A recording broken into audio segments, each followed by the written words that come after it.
Check, check, check. Good evening, everybody. Welcome to Free. I'm Ryan. I'm the pastor and executive director here. This is Carrie. She's the associate executive director here. Today is Carrie's birthday. Happy birthday, Carrie. Thank you. Didn't see that one coming, I did you? not see that coming. Nope. Man, look at the faithful few we have. Because y'all know tonight's a big night in Denver, right? So I hear. Nuggets are in Game 7. Avalanche, Game 7. It's all happening tonight because they didn't bother to check with us at Free what we had going on. Carrie's going to talk to management later tonight and get it figured out for next year if the same thing happens. Anyway, so glad you all are here. Welcome to those of you joining us online. Glad you're part of this community. This is a community for addicts, loved ones of addicts, and spiritual refugees. And what we do here is break the silence of addiction and create space for healing, recovery, and spiritual connection. There's always one thing we don't do in this community. Y'all can shout it out on count of 3, all 4 words. 1, 2, 3. We don't do shame. We don't do shame, but Carrie would love to tell you about other things happening that y'all might want to know about. Yes, because we do a lot of fun things around here.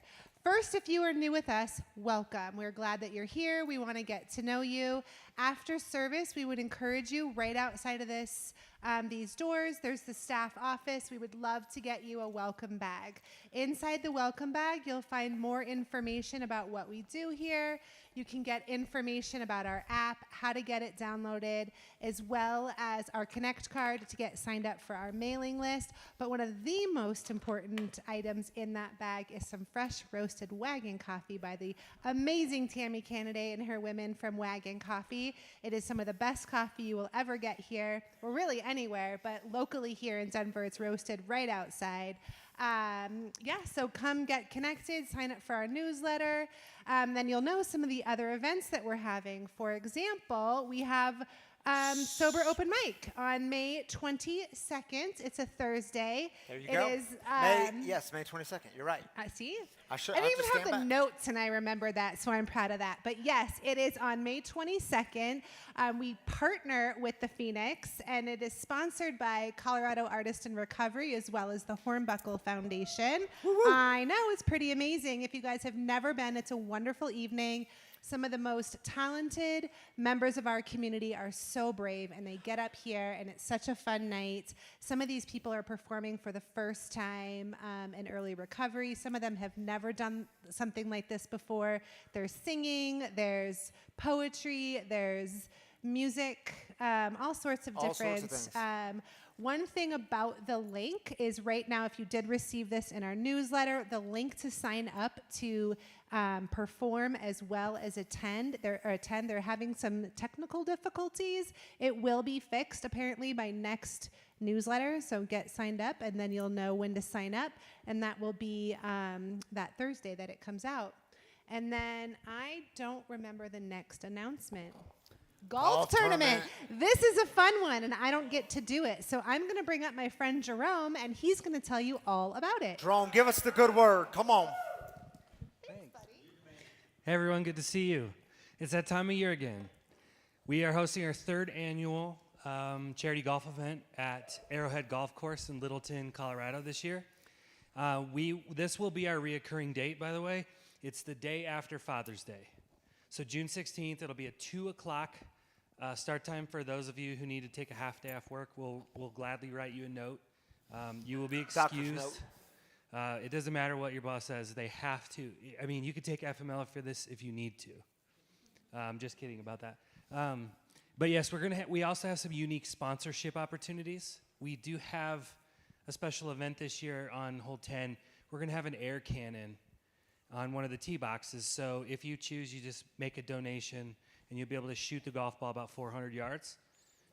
If you lose a golf ball, sorry, but it was fun. But you don't get to do it again. To register this year, we will have the link on our website built in this week. For now, it's on ticketstripe.com/free2025. You will go into the ticket section to buy just individual golfer tickets. The donation tab has an option to either golf or not golf if you just want to sponsor. And then the other unique thing is if you don't want to golf and you just want to donate to the event or allow someone to play, you can sponsor a golfer. Someone from the community who cannot or just doesn't have the means to get in, because we understand this is an expensive event for some, or you can sponsor a team, anonymously sponsor a team, or we can let them know who sponsored them, but we'd be grateful to allow some people to have this experience. If you've never been, this location is comparable to Garden of the Gods, and it has a golf course throughout. So even if you're not very good at the game, it's a really fun experience. So thanks for allowing me to share, and I look forward to seeing you there. Talk to Jerome if you've got questions. Thank you, Jerome. Brian Kuntz, come on up, dude. Can I get that mic from you?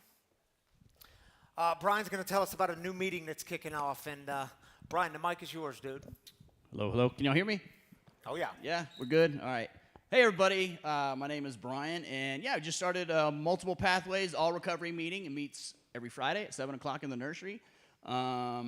And I know this isn't like anything groundbreaking or revolutionary. I know there are meetings like this that take place in the city, and I'm glad they are. I just think we need more of them.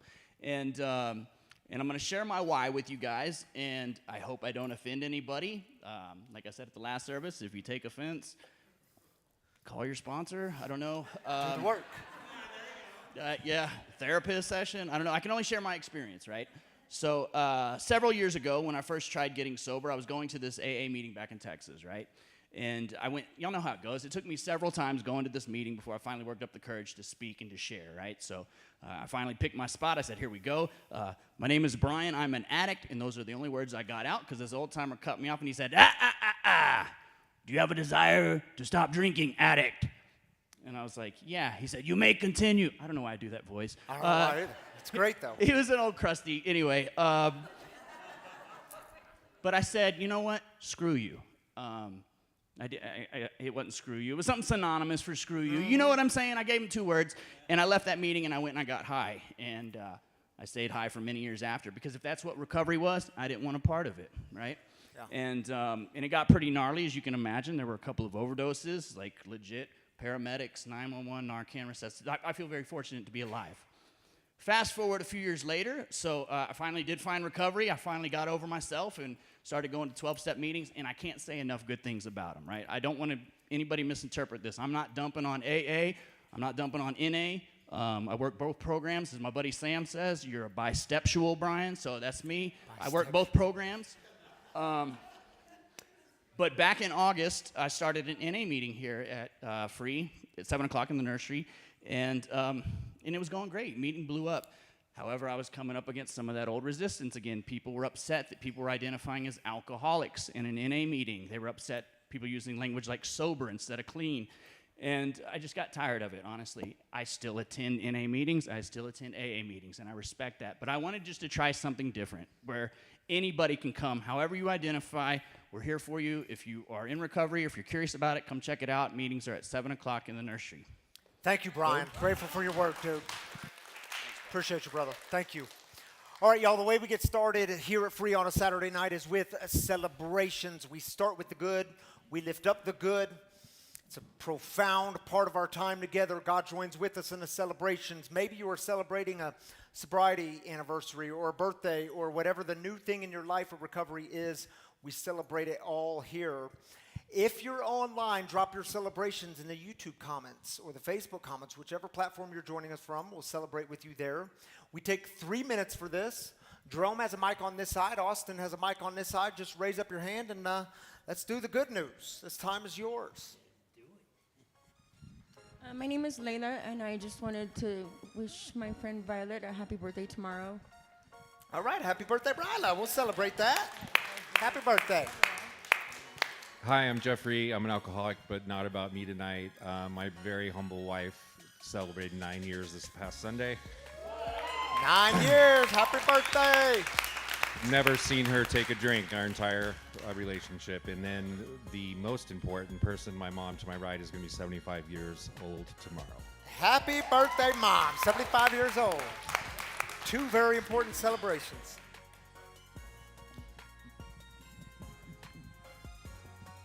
Andrew, alcoholic. I celebrated 6 years of sobriety last Tuesday. Way to go, Andrew. Happy 6 years, buddy. Glad you're here.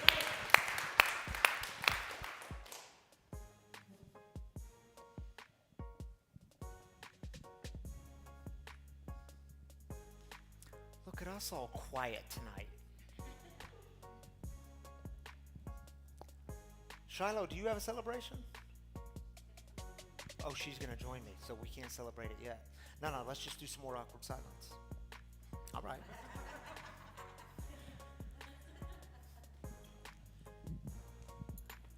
My name's Elizabeth, and I got engaged. Happy engagement, Elizabeth. Congratulations. If nobody's going to say anything, the Nuggets are up by 27 right now. Up by 27. We're going to take that as a celebration. I said when we get to 30, we can breathe. Go Nuggets. Anyone else celebrating tonight? Large or small celebrations?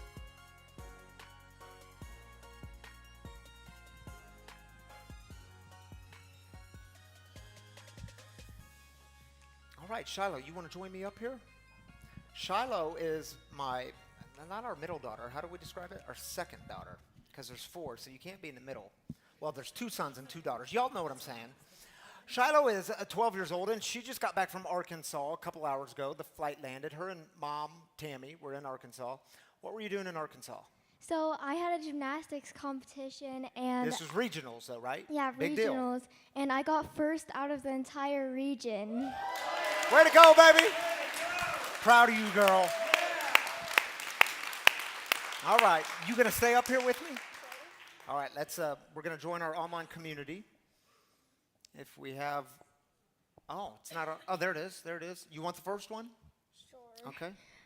Monica, celebrating everyone that came out to the kickball tournament today.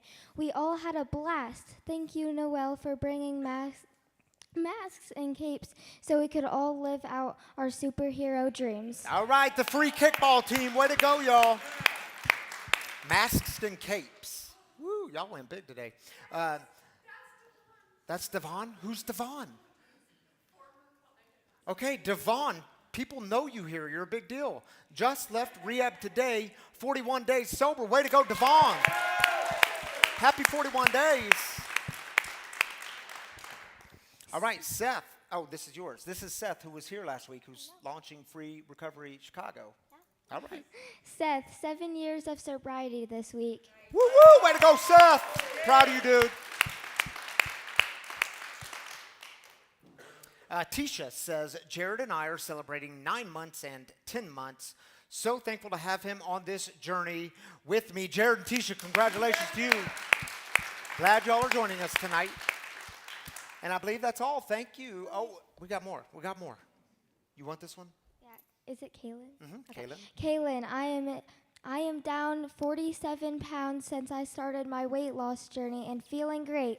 Kaylin, way to go. I know that's been a big deal for you, so congratulations. And this is the last one. Stephen says, grandson graduating from Dickinson College in several weeks. Did not think I was that old. We'll celebrate your old age, Stephen. Congratulations to your grandson. Glad you're with us tonight. All right. Thank you, Shiloh, for being up here with me. Yeah, she did a great job. All right, y'all, we are in the second week of this series called Faith in Recovery, and tonight, we're going to talk about forgiving them.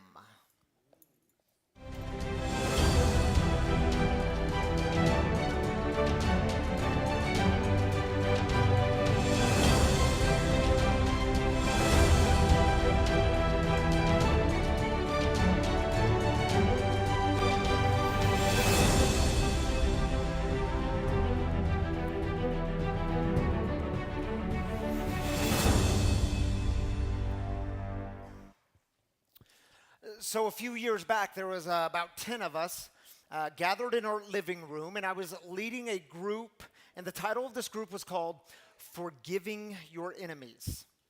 We journeyed together for 6 weeks, and we were looking at different stories and different scriptures and looking deeply at our own lives and asking the question of what does forgiveness look like? What does it mean to forgive them? And David signed up for the group, and he came every week. And everyone knew why David was part of this group. Everyone knew what had recently happened in his family.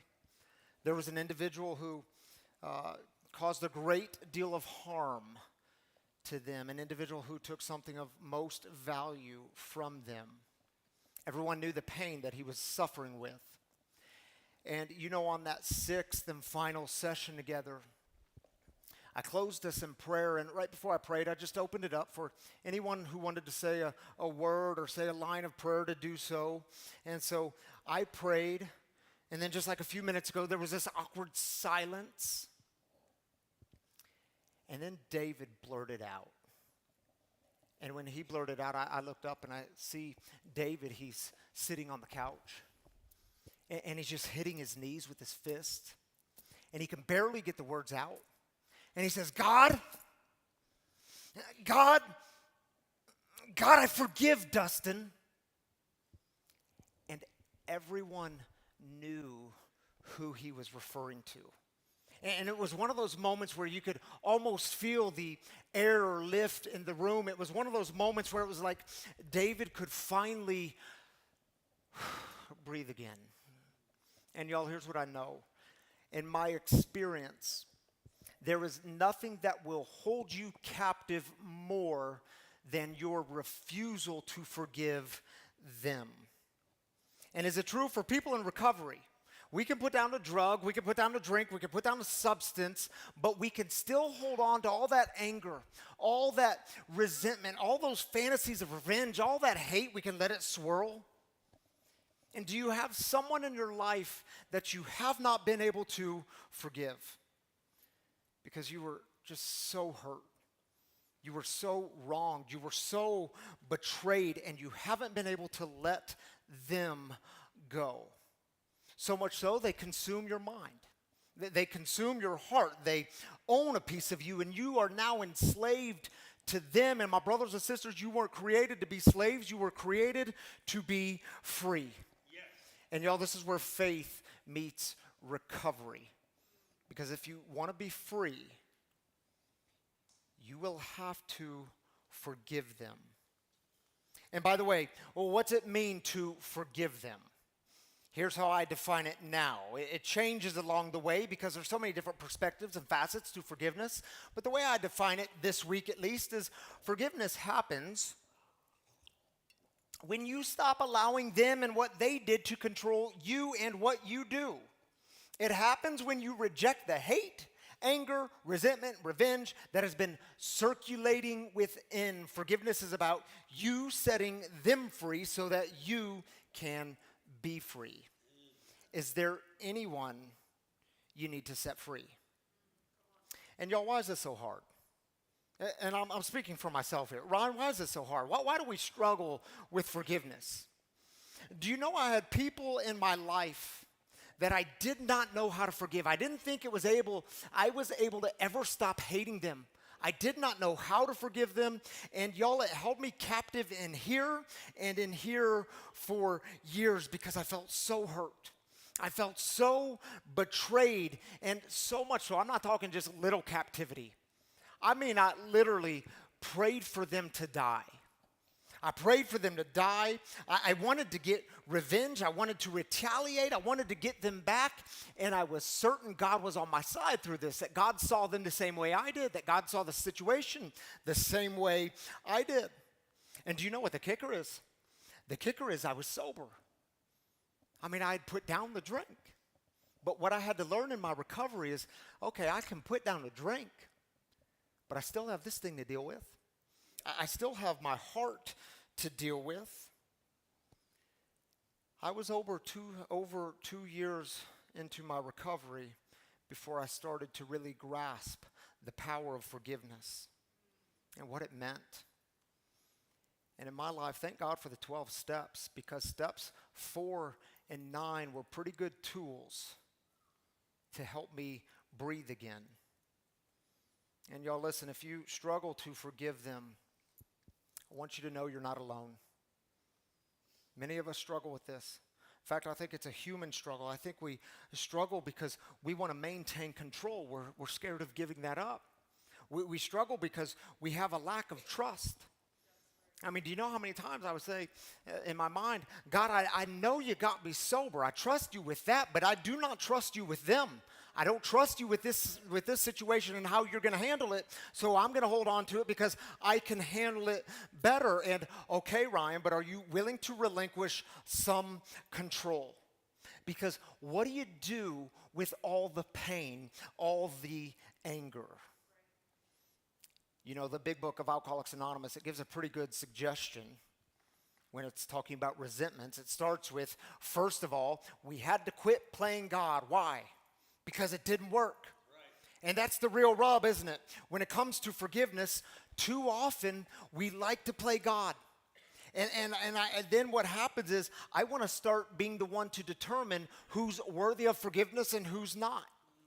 And by the way, this is not just a struggle for addicts and alcoholics and loved ones of addicts and alcoholics. I think this is a human struggle. I know it's hard. It's why we're talking about it. Do you know who else struggled to forgive them? A man named Jonah. Jonah from the Old Testament or Hebrew Bible.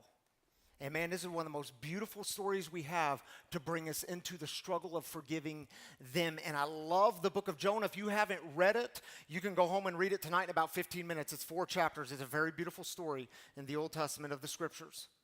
I love this story because it doesn't end with a how-to. It ends with God asking Jonah a very profound question. And if you're a bit fuzzy on the story, well, let me recap it for you. I could do it very briefly, I promise. It starts like this. Once upon a time, in the 8th century BC, the word of the Lord came to Jonah. What did God say to Jonah? God says to Jonah, Jonah, my boy, I want you to go at once to Nineveh, that impressively large city, the center of empire, and denounce it for their evil, which has come up before me. Now, let's pause for just a minute because we have to understand something about the city of Nineveh if we want to understand the rest of the story. Nineveh is the capital city of the Assyrian Empire. The Assyrians were known for being this brutal, oppressive, violent, cruel empire. In fact, they crushed other nations, and Israel was one of those nations. By the way, where is Jonah from? Jonah's from Israel. We have stories about what the Assyrians did to the people in Israel, the men, women, and children, awful stories. So here we have this story starting out with the Israelite Jonah being called by God to bring a message of warning to Nineveh, the center city of the Assyrian Empire. What does Jonah say? He says, see if y'all can relate with this. Nah, God, I ain't going to go. Nah, God, I ain't going, and here's the reason. Because maybe, God, you have forgotten what they have been doing to my people for decades. Maybe you have forgotten about all the harm they have caused in me and my people. Now you want me to go to them and bring them a message of warning? Well, God, here's the problem. What if they actually heed the warning? What if they stop being evil people? And God, you're going to try to let them off the hook because I know who you are. So Jonah, what's he do? He gets on a boat, and this boat is headed in the exact opposite direction of Nineveh. It's headed to a city called Tarshish. Jonah's on this boat with other sailors and other people traveling, and a major storm hits the seas. Now, in the ancient world, when a major storm hit the seas, they believed that one of their gods was angry, that someone had done something to make their god angry. So they're all praying out to their particular gods, and they say, you know what? We know who it is. It's the dude sleeping under the first deck. His name is Jonah. So they go wake up Jonah, and they say, Jonah, there's a major storm, and it's your fault, and you've got to pay for this. We've got to make it right with your God. So they take Jonah, and they throw him overboard into the ocean, and y'all get this. The text tells us, this is so fascinating, that God provides a big fish to swallow Jonah, where Jonah lives in the belly of this big fish for 3 days and 3 nights. He's praying, and then on that 3rd day, he is vomited out of the fish's belly, spit onto a beach. Where's this beach? It just so happens to be near Nineveh. Now let's pause for just a moment. A little side note, because some of y'all are sitting here saying, come on, Ryan. You still believe in fairy tales like this? Come on, man. This is a grown man swallowed by a fish, lived in the belly for 3 days, and just starts walking on the beach. Come on, Ryan. This is what keeps thinking people away from God in the Bible. You still believe in fairy tales. That's your own fault. Other people will say in the same breath, no. If you don't believe that this is a literal historical event, that it actually happened, then you don't believe in any of the Bible. And the Bible says it, and I believe it, and that settles it. End of story. And listen, y'all. Anytime you get stuck in debates like those, they will always be boring. Totally boring. Why? Because you missed the point. What's the point of this story? It's a story about Israelites and Assyrians and God calling Jonah to be a light to everyone, especially their enemies. Don't miss the point. Let's keep going. So God calls Jonah for a second time. Here he is walking on the beach, and God says, Jonah, I want you to go to Nineveh. So Jonah says, fine, God, I'll do it. Jonah starts walking through the middle of this city called Nineveh, and with no effort at all, no energy put into this, he gives the laziest sermon ever, and he does it in one line, and I imagine he says it under his breath so that not many people could hear it. And he says in one line, just 40 days more, and Nineveh will be overthrown. And then there's this awkward silence. And the text says the people of Nineveh immediately turn towards God, and they start fasting. They start praying, and they're sitting in ashes. And even this evil king in Nineveh, he says, listen, y'all, we got to change our ways. He starts to sit in ashes, and he ordered everything and everyone in the city to repent. And he says, who knows? Maybe God will see us, and God will change his mind so that we might not die. How did God respond? God saw what they were doing, that they had ceased their evil behavior. They stopped. So God stopped planning to destroy them, and he didn't do it. And Jonah is absolutely furious. Why is he furious? Because the thing he was so afraid of happening is actually happening. God, this is why I didn't want to go. What if they actually change? What if these people change? And then you offer them forgiveness. What's his response? But Jonah thought this is utterly wrong. And he became angry. He prayed to the Lord, come on, Lord. How many of y'all prayed that prayer when someone gets grace in their life that you didn't think deserved it? Come on, Lord. Come on, Lord. Wasn't this precisely my point when I was back in my own land? This is why I fled to Tarshish earlier. I know that you are gracious and compassionate, God, slow to anger and abounding in love and willing not to destroy. At this point, Lord, you may as well take my life from me, because it would be better for me to die than to live. And Jonah is throwing the pity party of all pity parties. And yet I totally get it. Maybe you get it too. And be reminded, Jonah has to go back to his people, and he has to explain this one. Jonah, what happened? Were they crushed? I mean, isn't it something? And the book of Jonah ends with God asking this really profound question to Jonah. It's the very last verse of the book of Jonah. Jonah, should I not be concerned about Nineveh, that great city in which there are more than 120,000 people who can't tell their right hand from their left? In other words, Jonah, should I not love them too? Should I not give them the opportunity to return too? And notice, God doesn't shame Jonah. God doesn't tell Jonah how stupid he is. And Jonah, why can't you just borrow my eyes for a minute and see them the way I see them? See things the way I see things? God extends mercy and compassion, and Jonah is angry, and I get that. I resonate with that. And you can imagine God saying to Jonah, really, Jonah? Really? You want me to start withholding mercy? You want me to start withholding compassion? Jonah, do you remember your own story? I mean, where would you be? How would you fare if I withheld those things? Y'all, do you remember your story? That it was mercy and compassion forgiveness, grace, all the things that were freely given to you that set you free. And why didn't Jonah want to go to Nineveh? Because God, they've been destroying my people for decades. And you haven't done anything. You haven't even lifted a finger. And now you want me to go to them. No, God, I want them to suffer the way my people have suffered. I want them to hurt the way I have hurt. And maybe you've been there. Maybe you're there right now, stuck in that cycle. You want them to hurt the way they hurt you. And I would ask you, how's all the anger towards them? How's it working? Is all that anger, is it changing them at all? Do you want to be free? Then you will have to forgive them. Because you do know not forgiving, it's like you drinking the poison and expecting them to die. They're not the ones who are dying in pain. You are. You're the one dying in pain. And by the way, what's the number one offender? Resentment. The number one offender.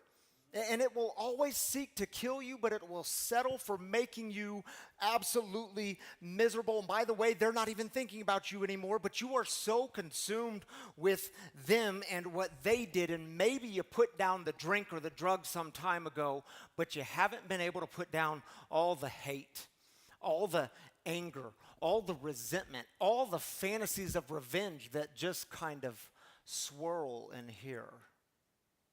And do you want to be free? You will have to forgive them. And y'all listen, I do understand that some of you here or some of you watching online, you've been really hurt. You've been really wounded. You've been betrayed. Maybe it was even done by people that you trusted. Maybe it was done by a group of people or an institution. And you say, man, I don't get it. And you've lost yourself along the way because you gave yourself to all the anger. And you've lost yourself and you're asking, but how do I forgive them? You don't know what they did. How do I forgive them? Allow me to make two very simple but not always easy suggestions. And the first one is this. Allow God to speak through others, the ones you trust, the wisdom teachers in your midst, the ones who have been through it. And second, it sounds wild, but pray for them, the one who caused you harm. Pray for them. And see, because it has a way of changing you so that you might see them and you and everything else differently. Did you know that every time in my life, speaking in recovery, every time that I have been tied up with resentment or I have been unable to forgive, I've had to pray for them, the ones who caused harm. And don't let me fool you on this one. It's not because I'm a righteous person, I'm a pious person. It is not because I cared about them. I didn't. I just so happened to be selfish enough that I really wanted to be free. Do you know when I got sober, I was holding on to so much pain and anger. This anger, I had bouts of rage with this anger, and I was sitting down doing some step work with my sponsor, and I tried to convince him that, no, you got to understand, I'm a pastor. I don't have anger. Oh, I don't have resentment. I don't deal with those things. I'm a man of God. He called my BS on that. He says, Ryan, this program is one of honesty, rigorous honesty. So I got honest with my sponsor. And I told him about these people who had made me so angry. I felt so hurt by them. And he says, Ryan, you've got to pray this prayer. And he opens up the big book of Alcoholics Anonymous and he turns to page 66 and 67. It's the prayer commonly referred to as the sick man's prayer. He says, you got to see them differently. They're not bad people. They're perhaps spiritually sick the same way you were spiritually sick. Yep. And you know how the prayer ends? God, save me from being angry. He said, Ryan, you got to pray this prayer every day. And so I prayed this prayer every day. And by the way, isn't it interesting? It's the same question that God was asking Jonah. Jonah, can you see them differently? Can you see you differently? And do y'all know when I was able to do this, doing this prayer, it allowed me to see them differently. It was like a doorway to compassion. And then I could be free. Have you ever had to forgive someone that you love? because that can be just as difficult as forgiving your enemies. Do you know I was just over 2 years sober, and a dear friend of mine, he asked me a really uncomfortable question. He says, Ryan, have you forgiven your brother? And do you know what I thought when he said that? I thought, don't you say that to me. Don't you say that to me. You know that I loved him. Why would you ask me that question? And how could I forgive him anyway? He's dead. How do you forgive someone that's dead? Yeah, I had to do that in recovery. I had to get out my notebook and write a letter to my brother who was no longer with us. And I had to realize that I was holding on to things. Things were holding me captive that I wasn't even aware of. And I had to write it all down. I had to forgive him for all the drugs. I had to forgive him for being an addict. I had to forgive him for the jails. I had to forgive him for all the times he wasn't there and he said he'd be there. I had to forgive him for that night he decided to get into that car. And do you know what happens in recovery? I was able to start seeing him as me, that I was the one now battling addiction. I was him. And when I was able to see me, I was able to see him differently, and I had to see everything differently. Then I could be free. And do you know 7 years ago when my heart was so torn up, when I was in so much pain, the kind of pain that controls your sleep, the kind of pain that sent me into some night terrors, so much anger by someone that I trusted, I knew to get honest, so I call up my sponsor and I meet with Sergeant Major Tom. And I thought what he would do with me is he would comfort me. I thought he would say things to me like, Ryan, your anger is justified. You have a righteous anger. I thought what he would say to me is, Ryan, what you need to do is sit with the pain more and just try to figure it all out on your own. Y'all know that's not what he said, because he's a good sponsor. He's a good man. He says to me instead, he says, Ryan, you're going to have to 552 his ass. And I said, but Tom, that's great, but I don't even know what that means, man. And he opens up the big book to page 552, and it's this beautiful prayer. It's one of those radical prayers that'll make you angry at first. And there's this beautiful line in that prayer. You can read it later, page 552. It says, pray this even when you don't mean it. And it says, pray for them, the ones who cause harm. Pray for them, everything you want for yourself. Peace, happiness, prosperity. And I'm like, no, God, I don't want for that for him. He doesn't deserve it. I want him to suffer the way he's made me suffer. So I prayed it every day. And then there's this beautiful line towards the end that says, watch. Because all that anger and resentment, it has a way of shifting to compassion and love. And my first question was, love towards who? I don't want to love him. Love towards who? Well, I don't know. You get to interpret it. Maybe it's love towards yourself. To love yourself enough to see yourself differently, that you are worthy of forgiving them. You are worthy of letting that go so it doesn't consume you. And what I can tell you is today I do not hate them, and that was an act of God.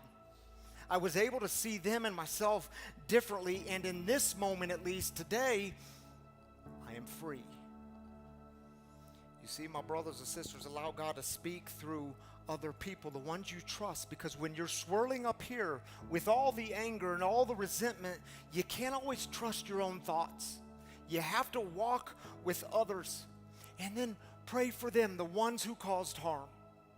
Pray for them because it has a way of changing you so that you might see things and them and yourself differently. And I'll close with this. If you are starting out on this process of forgiving them, you will have to allow yourself to feel all the feels.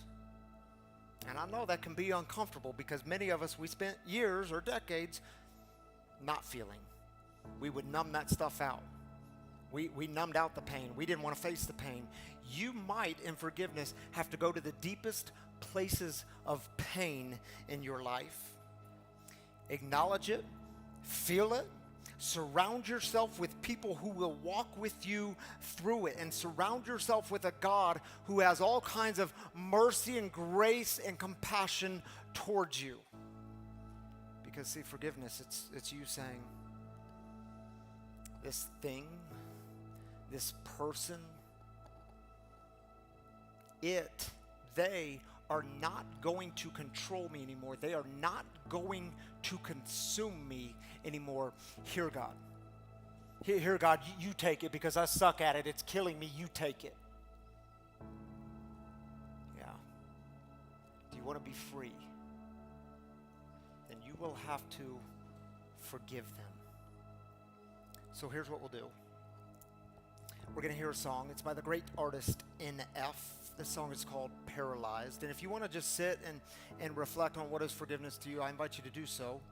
But I know for some of you, you're right in the thick of this stuff.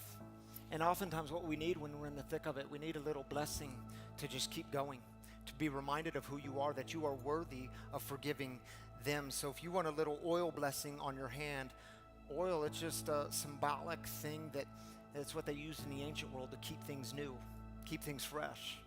If you want a little oil blessing on your hand during this song, I would invite you to come up and I'll give you a blessing, or Carrie will be on this side. She'll give you a blessing. And if you want to just sit and reflect, totally up to you. This time is yours.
right, welcome back, everybody.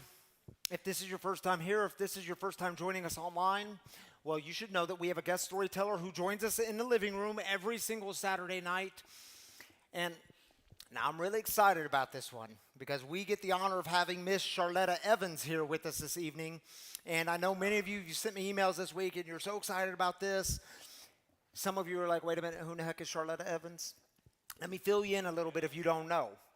2 weeks ago we had, I got to take this mint out of my mouth, it's too big.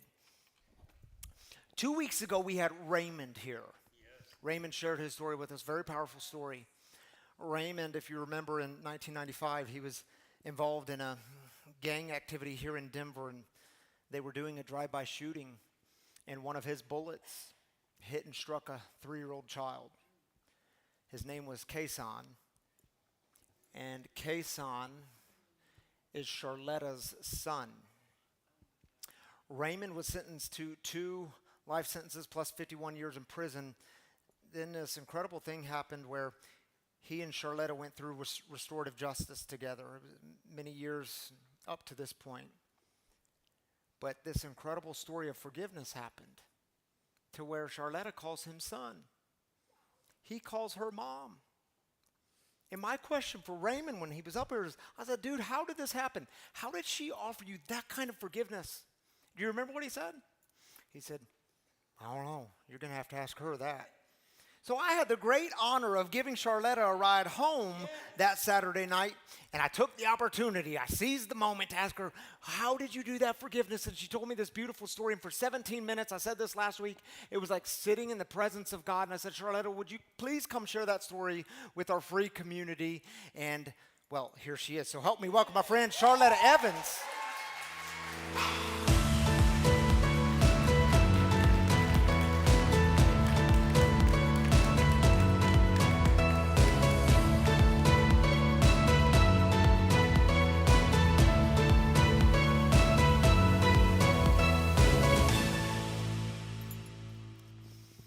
Come on up these tricky stairs that were built in a really funny way.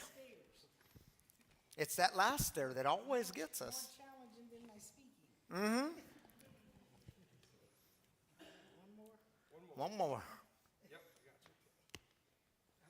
Sharletta, welcome back. Thank you, sir. This is going to be for you.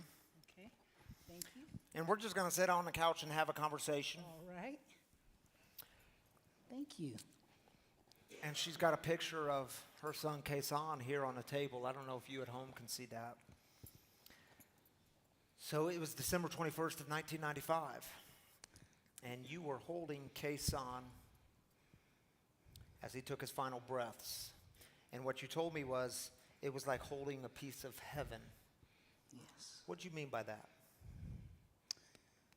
When Casson took his last breath in my arms, the paramedics had came through the door at the same time. And when I handed his little body over, it was like I was handing them heaven. And I could feel it laying heavy in my hands as if it was a rock, but it was pureness and just a heavenly. And with that happening, it just let me know that his existence was pure heaven. So you went home that night. You went to your mom's house that night. Yes. She wanted to find out right away who did this, who's responsible for this. Yes. And you were in the bathroom and you had a different experience. Tell us what happened. Yes, how I pretty much separated myself from everyone and went and sat in the bathroom to get some type of consolation of what is this? I'm still in shock. And I hear my mother praying, find out who did this, Lord. And I said, I don't even care to know, but did this actually just happen? Is my baby really gone? And as I'm sitting there in the bathroom, I feel a presence, and then I hear a voice. And the voice came like a question and a suggestion. and I heard the voice of God on the inside of me and the outside. And the question was, will you forgive? As if to say, have you considered forgiveness? And I'm taken back, God, is that you? And yes, I'll forgive. And my whole thoughts were, wow, these people must be horrible. Why would you want me to forgive them? Why would you ask me this? I don't even know who they are, but that was my thoughts. My mind just began to say, oh, they must be terrible people. That was a human logic. Yeah. Trying to understand a supernatural experience. Yeah, that's right. That's right. And I know it was also a process, years in the making, but we'll get to that. But I thought it was also interesting. You said a reporter from the Rocky Mountain News came to your house. Was it that Friday morning? That Friday morning. This happened December 21st, 1995, on a Thursday night, 4 days before Christmas. My surviving son was going to be turning 7 Christmas Eve. So with the newspaper, the news reporter came, and he goes, have you heard from the district attorneys? Have you heard from anyone? Has anyone reported anything? And I said, no, but all I know is I forgive. And that following Sunday morning, it was on the front page of the Rocky Mountain News at that time. Mother of slain toddler forgives and no one's been apprehended. That was the beginning of my healing, the fact that God had held me up through that yes to forgiveness. You didn't even know what you were saying yes to in the moment, huh? Absolutely not. God says, watch this. Yes. So walk us through a little bit, because the DA you said was painting a picture of Raymond as a real monster, and they're going to throw the book to him. They're going to send him away for life. He's 15, 16 years old. You walk into the pre-trial courtroom and had another, what we might call supernatural experience, an experience that goes beyond understanding. What happened? Absolutely. Yes, so they painted the picture. He's a monster. He's a throwaway. He's a worst of the worst. He's this notorious, pretty much they said he was a killer, and that we're going to use him as an example. And so when I walked into that a couple months later after they apprehended him, I walked into the courtroom and I saw him at a distance, and I said to myself, wow, he's just a baby. He turned around and faced me, and his chest opened up. I could see his heart. And when I looked at it, I wasn't sure what I was feeling. I began to feel compassion and love and care, but I didn't know if it was coming from him or if it was coming from me. But then I realized that I was looking at him through the eyes of Christ. Yeah. From that yes. Your yes led you to see Your differently. yes equipped me to see him differently. And there was empathy and redemption right in my face. Yeah. Now, what I didn't say at the last service, but I told Sharletta last service, I said, do you know meeting with you, because what I do for my message, Sunday night, I'll make notes on my iPad, just make notes of my message for Saturday, so I can ruminate on it all week. And I met with Sharletta again this week on Tuesday, and I told her, the first thing I had written in my notes was, forgiveness is not forgetting. Because my thinking was, too many times we, especially people in recovery, we drop these boundaries, and we just give so many people access to our hearts and access to our lives that just, we got to put some limits on the access, right? But when I said it to Sharletta, she said, can I challenge you, Pastor Ryan? And I said, please do. And she said, forgiveness is forgetting. And I'll let you get to Raymond, but when you see him differently. If you saw all the old, I think it would still hold you captive. So I had to rewrite my whole message for tonight and take out forgiveness is not forgetting. And can you speak to that a little bit? Because you explain it so much more eloquently than I have the ability to do.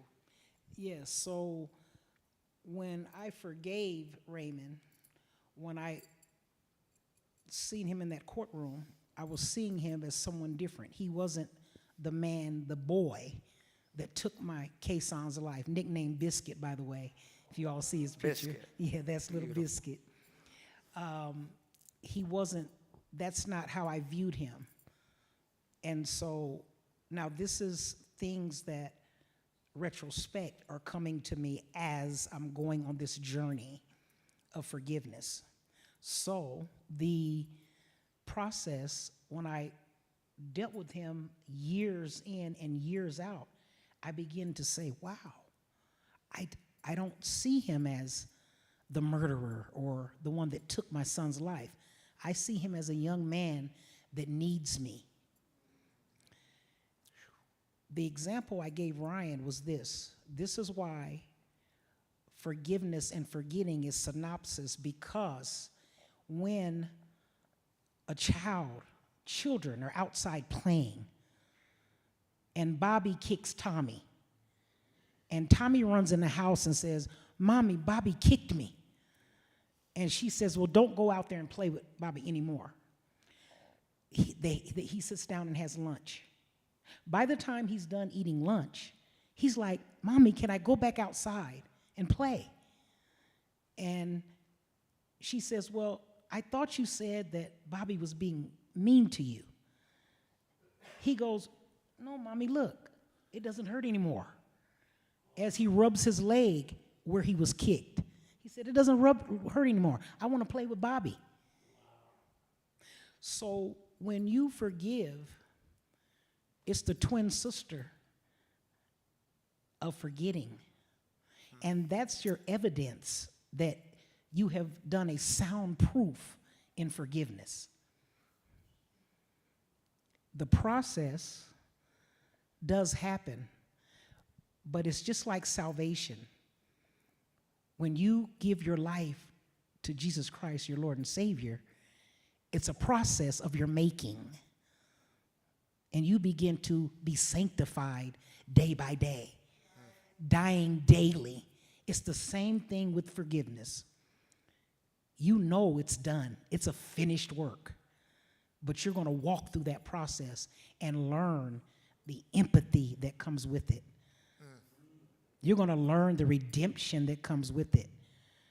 That process led me not only to sit across from Raymond Johnson and spill out my heart while he spilled his heart out, and my surviving son, which was 23 years old, that sat in the car next to his little brother when he was killed. He sat across the table, and my miracle, my 23-year-old son told Raymond, "You have become who I prayed for you to be, and I accept you as my brother." That was my miracle. And then prior to that, I was able to tell Raymond, "You sent me that card in 2009, and you asked me to be your mother.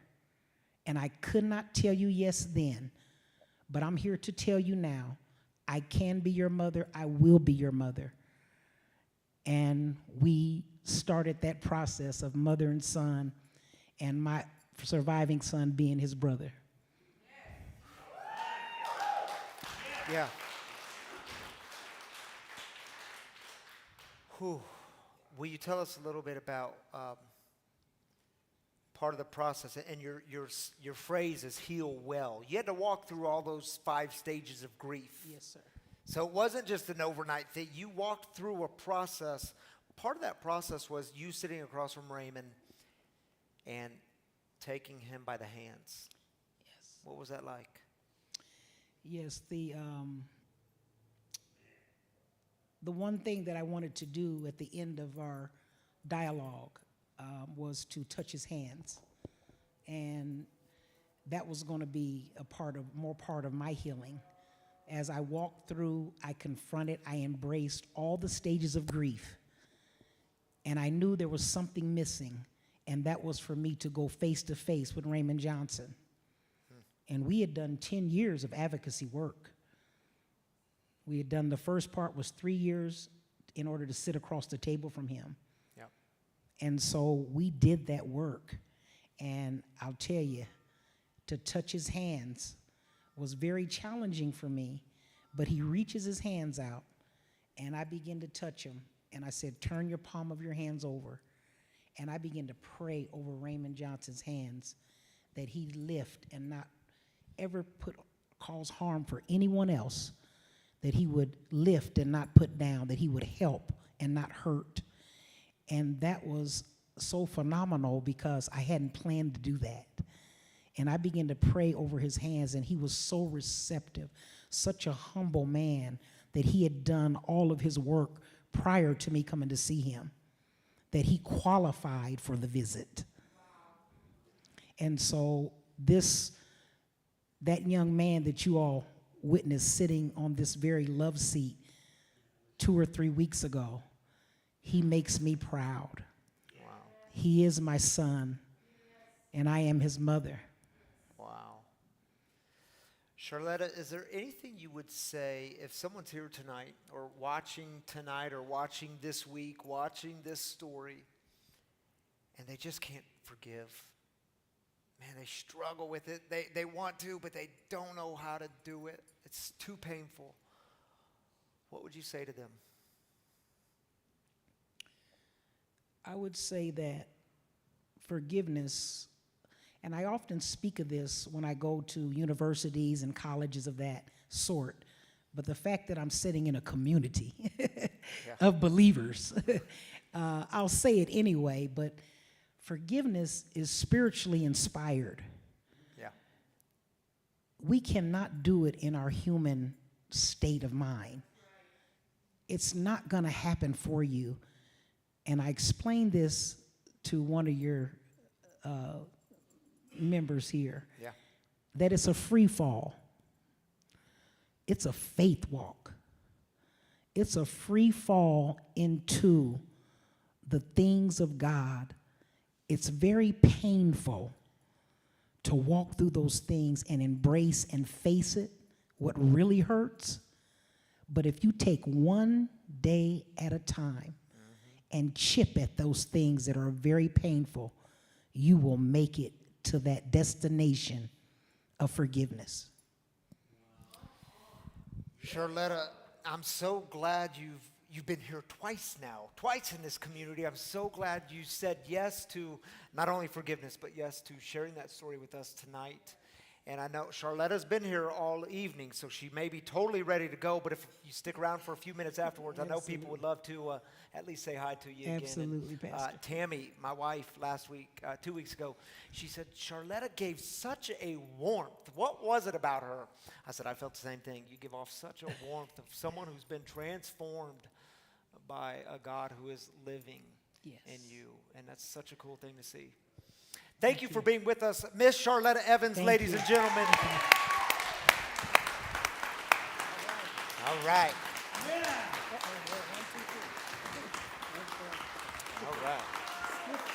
All right. It happens. Yeah, what a beautiful picture. And Cody will help you down the stage again. Forgiveness is a powerful thing, isn't it, y'all? Yeah, it's a good thing. It could be a hard thing, but it's a beautiful thing.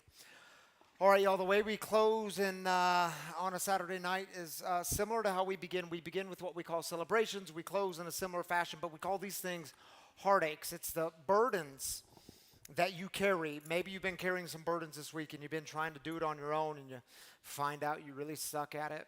You find out you don't have to do it on your own. It's why you have community. It's why we have a God who hears the cries of the people. So if you're carrying a burden and you need some prayer, some lifting up, some encouragement, well, I encourage you to take a mic. Who's doing a mic tonight? Where's the other mic? Austin and Cody. Cody, you want to do a mic? Sure. Yeah, for those of you in-house, just raise up your hand and we'll get you a mic. If you're online, drop in your heartaches in the YouTube comments or Facebook comments, whatever platform you're joining us from. We'll join with you there. And let's take 3 minutes. This time is yours. Hello, my name's Haley. I met a girl named Jax in recovery quite a few years ago, and she is currently missing. and I just wanted to pray for her. Yeah, and this has been all over the news, so prayers for Jax. Hope she's found soon and safe. Thank you, Haley. My name is Layla, and I suffer with addiction. So if I could get prayers, I'm going into sober living this weekend. So. Yeah, Layla, we're glad you're here, and we're gonna celebrate that you put words to that. And prayers for you, Layla. It's a long journey. Stick with it.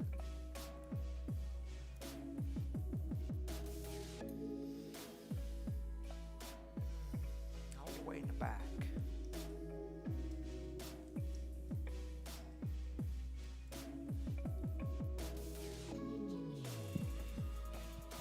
Hi, I'm Roxanne, and I would like to prayers for a different employment.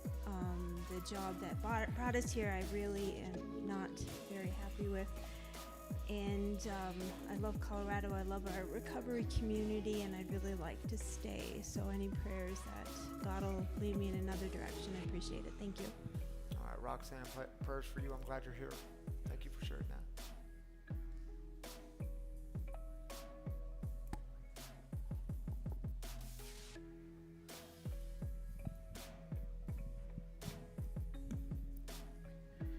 Hey y'all, my name's Teray. Recently my family went through a car accident that I think hurt our hearts more than it hurt our bodies. But just pray for us, which is just like on this really joyous moment to just get knocked down low. It's kind of shook our family up a bit. Yeah, all right, Teray, prayers for you and your family. Glad you're here tonight.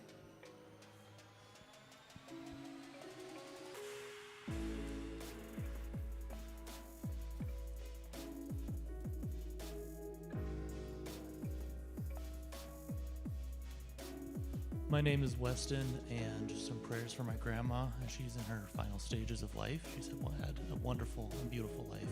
Yeah. And she's spending her last chapters hopefully comfortable. Thank you. She's a good lady. Prayers for her in transition, and prayers for you, Weston, and your family. Hi, everybody. My name is Paige. I just want to pray for my brother who's in his disease. It hurts me every day. And so just prayers for my brother John, please. All right. Lifting up John tonight. Prayers for him and prayers for you, Paige. Hi, my name is Brenda, and a friend of mine, her father just passed away yesterday, and I'd like to give prayer for her. Yeah, prayers for your friend and her family. Jeanette. Jeanette. All right, lifting them up tonight. Cody, you want to join me up here, dude? You're like a 7 o'clock staple now. You know? I love it here. You still on? There you go. Yeah, I love it here. You want to take the first one? Sure. Lori, please play for my friend Keisha. Her sister Monica overdosed this weekend. The family found out only because her niece works for the coroner and picks up the deceased. Prayers for them, Lori. Man. Stephen says, please pray for Leah. Homeless, multiple other issues. She needs everyone's support to rise from where she is today. Thank you. Lifting up Leah tonight, Stephen. Thank you for mentioning them, and I'm glad you're with us tonight. Prayers for them. Thank you, Cody. Glad you're here, dude. Yeah, let's clap for Cody. By the way, I'm assuming we don't need to pray for the Nuggets. They already won. They won. All right, so we can celebrate that. Why'd you tell me I was going to go watch it? No, I'm just kidding. How much they win by? I didn't see, but they said dominated. Dominated. Oh. There are sometimes that word feels appropriate, and that's a good one. All right, y'all. Hey, if you've been impacted by the mission here of breaking the silence of addiction, if you call this place home, if these people are your people, your home, your community, well, you do need to know we rely upon your generous giving here. Without your giving, the simple way to put it is we don't exist. So thank you for your giving. For those of you that have made it a spiritual practice in your life, a sacrificial practice in your life, because there's always something you can do with your money. You can keep it all to yourself, but listen, even if you don't give here, choose somewhere, choose people in need to give to. But we do encourage you to give here. We really like it. We rely upon it. So if you want to do so, there's a lot of different ways to do it. You can download the app. It's free recovery community, free to download. There's a giving button. Usually there's sound on this video, but there's a giving button on the app, and you can give once or weekly, monthly, however you want to do it. We're grateful for all of it. You can do the same thing at the website, freerecoverycommunity.com. Or you can find the giving kiosk right outside these double doors and those double doors in the back for those of you that still carry around things like cash and checks. We still accept those things around here, and we're grateful for them. And we do have the new Kind Kiosk. It's kind of a cool name. Not as cool as the dip jar, but it's still pretty cool. It's just a stand just outside these doors, and it's a quick, simple way to give. It's one tap. You can choose the amount. I think it's set at 20, 50, 75, 100, or you can choose your own custom amount. And again, thank you all so much for being a part of it. We're really grateful for it. Check out the Kind Kiosk as you leave. Nuggets won by 19, and what? Avs are up 2-0, and probably the second quarter by second period. Third period. Oh my goodness. We all got to get home. We got to pray. All right, y'all, let's just open up the hands if you'd like. Just a simple sign of openness. Maybe you're open tonight to forgiveness, to letting go of all the pain, hate, and anger, to finding a new path, to the God who is willing and able to breathe something new in you. Yeah, do you want to be free? So take a big, deep breath.